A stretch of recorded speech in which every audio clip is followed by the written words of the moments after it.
Here we're going to look at heterogeneous nucleation, where we have a solid, which in this case is a effervescent antacid tablet, and this will be added to this 50 millimeter diameter sphere of water, where the water will chemically react with the effervescent antacid tablet and produce bubbles of carbon dioxide gas. And these bubbles will form on the surface of the antacid tablet, and that presents a heterogeneous system where the bubbles can be popped off the surface with some momentum, as opposed to bubbles that just nucleate within the body of a liquid, like when you open a bottle of soda pop. So let's see what happens now when this effervescent antacid tablet is added to the sphere of liquid.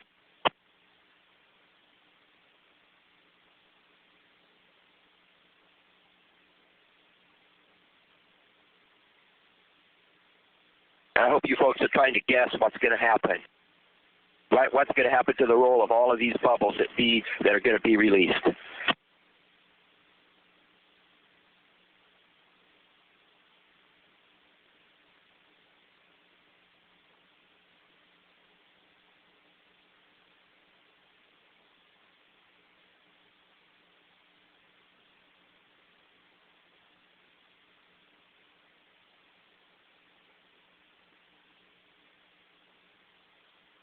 First time I did this, I had no idea what was going to happen. I had a couple of preconceived ideas, and both of those were wrong. Well, that's what science is all about. It just goes to show that sometimes you just have to do an experiment in order to figure out what's going to happen.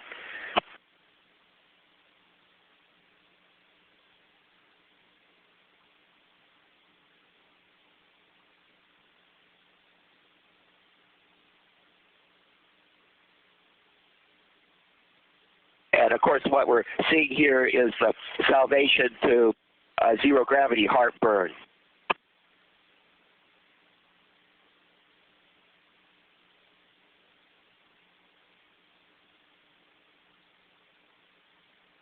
Now, that was so interesting.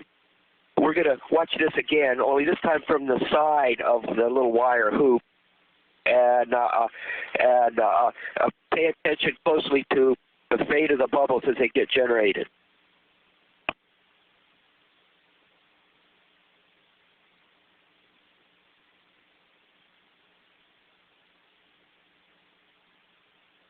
And what I see happening here, you see the chemical reaction developing all of these little tiny bubbles, and there's enough momentum because the bubbles are being kicked off from a solid surface for the bubbles to collide, and they rapidly collapse and make bigger bubbles. And then these big bubbles start to swallow up other bubbles as the chemical reaction proceeds, until ultimately you're left with 2 or 3 large bubbles with hordes of little tiny bubbles. And as the chemical reaction proceeds, it starts to slow down.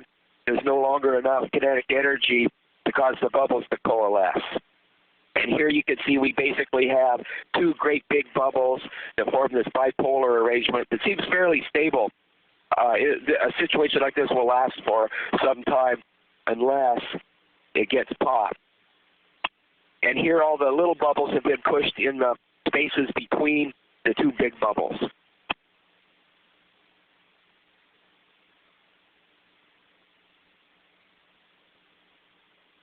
Now, and there, one of the bubbles was popped, and so now we have a sphere it's basically hollow inside. It's a big gas bubble inside. It's got some thickness to it with a whole bunch of little tiny bubbles swimming around.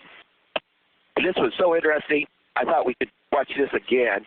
This is a different tablet, and you can see that the contact wetting angle just sucked it out of my fingers. As soon as the tablet made contact with the water, it was just sucked out of my fingers and right inside of the sphere of water where the chemical reaction proceeds. And you can see that rather large bubbles form quickly, and once a large bubble forms, it sits there and swallows up all the other bubbles, and it in itself growing larger and larger.